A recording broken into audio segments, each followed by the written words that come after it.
Olá, hoje vamos conversar um pouco sobre, quer dizer, continuar a nossa conversa sobre o conflito existencial, a crueldade. Então, como nós já estamos aqui falando do programa Direito Social Sistêmico, com a perspectiva desta missão e visão que já temos feito em outras abordagens, também da capa aqui do nosso programa. Se você entrar no site direitosocialsistêmico.com.br e clicar em algum desses links aqui, você vai ter mais informações sobre o programa, essa visão do programa Direito Social Sistêmico. E, nessa visão, nós falamos um pouco hoje sobre a segurança na perspectiva da proteção integral de que trata o Estatuto da Criança e do Adolescente, que nos mostra a proteção integral como dever da família e da sociedade de assegurar a criança e o adolescente, mas naturalmente a todo ser humano. E aí o Estado democrático deve assegurar, então, para que tenhamos uma sociedade segura, o desenvolvimento físico, mental, moral, espiritual, para uma boa convivência social. E isso em condições de liberdade e de dignidade. É o que está tratado, então, aí no Estatuto da Criança e do Adolescente.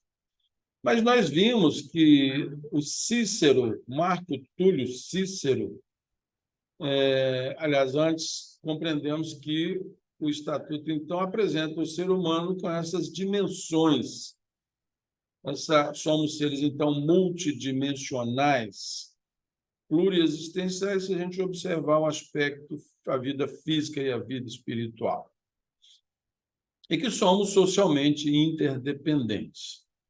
E aí vimos que o Marco Túlio Cícero, no livro A República, lá no livro 4, item 2, olha o que o Cícero considera, que a República Romana já procurou assegurar aos cidadãos uma vida pura e honesta na sociedade, destacando ainda que os indivíduos da República devem esperar das instituições e das leis, pelo que se refere ao princípio da educação das crianças em condição livre. Então, esse texto que hoje foi parar no Estatuto da Criança e do Adolescente, que, segundo a Unicef, é a melhor lei do mundo em vigor, veja que ele já estava tratado na República Romana com esse mesmo objeto, esse mesmo propósito. Daí, então, se não tem o ser respeitados esses desenvolvimentos, ou todas essas dimensões, em princípio, nós estaremos diante de conflitos ou comportamentos perturbadores. E aí, um desses conflitos, do que nós vamos destacar hoje aqui, é a crueldade, ou, na continuação dessa análise da crueldade, como é que se desenvolve, como é que a crueldade se manifesta. Veja só, um pequeno incidente no trato com os demais pode atear a labareda que incendeia o enfermo emocional da crueldade, irrompendo o desejo de punir, que lhe criou qualquer embaraço, ou quem lhe criou qualquer embaraço real ou imaginário.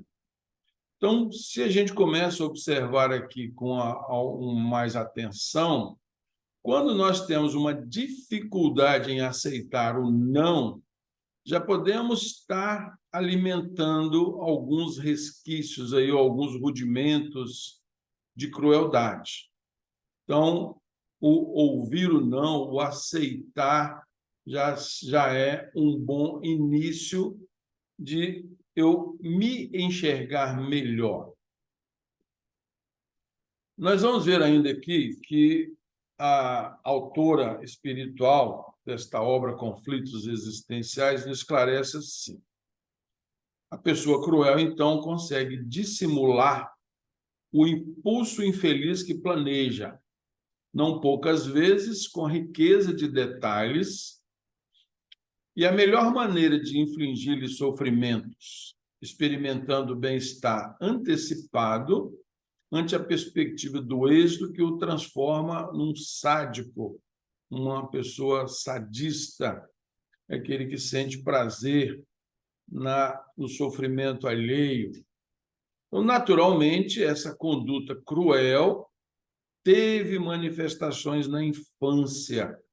É o que nós alertamos aqui para o que estabeleceu o legislador no Estatuto da Criança e do Adolescente, para que cada cidadão seja portador de segurança para a sociedade.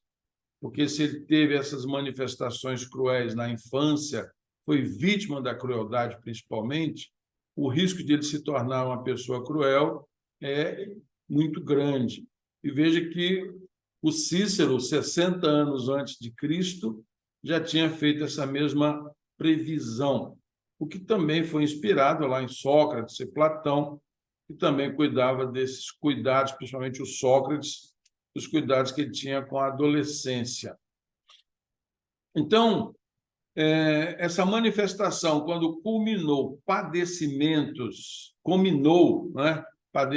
em aves, em animais, outras crianças que maltratou, desenvolvendo uma indiferença por tudo e por todos, que o imunizou à emoção e à piedade. Veja que é como se essa emoção da pessoa cruel ficasse entorpecida e não consegue mais perceber-se senão esse prazer da crueldade. É como se as outras emoções ficassem entorpecidas. Diferindo de outros psicopatas, o cruel não foge ao convívio social, que no íntimo despreza a sociedade. Para poder estar mais próximo das futuras presas que elege, motivado pela inveja, pelo despeito, ou simplesmente porque se encontra ao lado de alguém que está no momento errado, no lugar equivocado. Então, é comum a gente ver pessoas aparentemente assim, sem motivação visível, começar a ter comportamentos cruéis com animais ou com outras pessoas, ou até mesmo com o ambiente. Então, a gente vai perceber que, no íntimo, essa pessoa tem muitos dramas a serem trabalhados, muitos traumas a serem observados. Então, quanto mais se aplica à crueldade, o doente mais adquire habilidade para ocultá-la e torná-la pior, ela alcançando níveis perversos indispensáveis pela mente saudável. Nós tivemos aí recentemente na grande mídia o caso de um brasileiro que nos Estados Unidos, né, fugiu da prisão depois de condenado à pena de morte pela sua crueldade, pela forma como ele conseguiu matar a namorada, já tendo feito isso antes no Brasil. Então, uma pessoa com a crueldade, com a mente, com a sagacidade, com uma habilidades e capacidades de, vamos dizer assim, enganar a polícia, com mais de 500 policiais, com todos os equipamentos de busca, e ele conseguiu, por um bom tempo, enganar esses policiais. Então, o prazer decorrente do crime oculto estimula-o ao prosseguimento da ação doentia, não se detendo diante de novos cometimentos infelizes. É esse também cruel, uma das formas que ele usa para manter a sua crueldade, é ameaçando as pessoas para não ser apanhado, para não ser descoberto nos seus crimes. Então, essa é mais uma das manifestações da crueldade, ele tentar ocultar-se, né, das possíveis sanções que pode vir a sofrer. E isso vai acontecer desde a infância também. Então, se a gente vê uma pessoa cometendo erros, e não devemos nos furtar ao dever de comunicar isso a quem de direito, à força policial ou judicial, e é essa a força capaz de conter essa pessoa com meios técnicos adequados de contenção. Então, não podemos nos calar diante da maldade.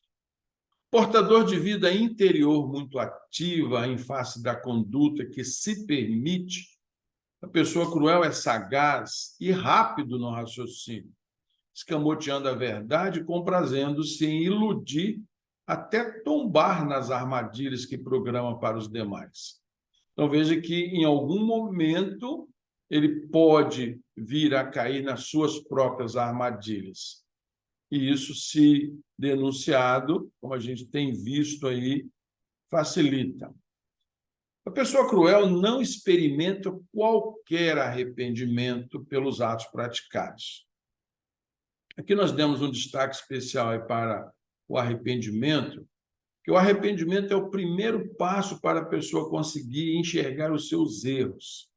Aquele que não está sujeito ao arrependimento, ele não vai enxergar os erros. Ele está, repetindo, entorpecido nas suas emoções e, às vezes, mesmo situações mais ridículas, que qualquer um percebe que está em erro, o autor desses crimes não consegue enxergar assim, porque ele não está sujeito ao arrependimento pelos atos que pratica, o que o leva a ceifar a vida de pessoas que deviam ser queridas, como os genitores, outros familiares, às vezes os filhos, amigos, com a mesma indiferença com que interromperia a existência de um ser abjeto.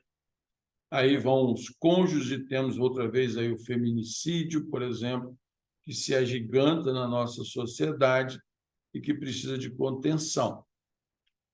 Então, nem todas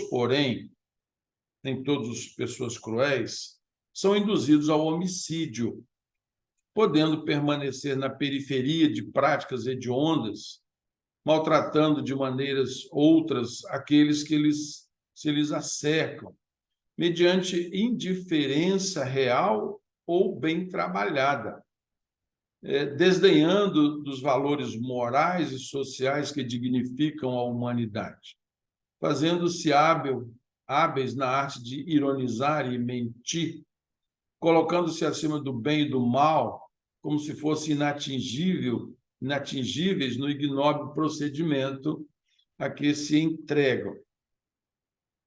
Os indivíduos cruéis, diz aqui a autora espiritual Joana de Ângeles, são sonâmbulos emocionais que torpedeiam quanto podem os objetivos nobres e dignificadores da espécie humana. Então, veja que ele é um ser que está se considerando abaixo da condição de humanidade. Ele está completamente animalizado. Apesar de o animal também ter emoções, o sonâmbulo está perdido nessas emoções, ele não consegue identificar. Então, se você está sentindo anseios, às vezes, de crueldade, e todos nós temos isso em alguns momentos da nossa existência, do nosso cotidiano, em algumas situações ou circunstâncias, às vezes a gente se sente compelido a praticar algumas crueldades. Então, fiquemos atentos e é hora de buscar ajuda. E é isso que nós nos colocamos aqui também ao seu dispor para, se você quiser, prevenir-se dessa doença emocional, a crueldade, desse conflito que começa na nossa intimidade. Então, nós nos colocamos à sua disposição para questionamentos, para considerações, sugestões aí pelas nossas redes sociais. Paz e serenidade.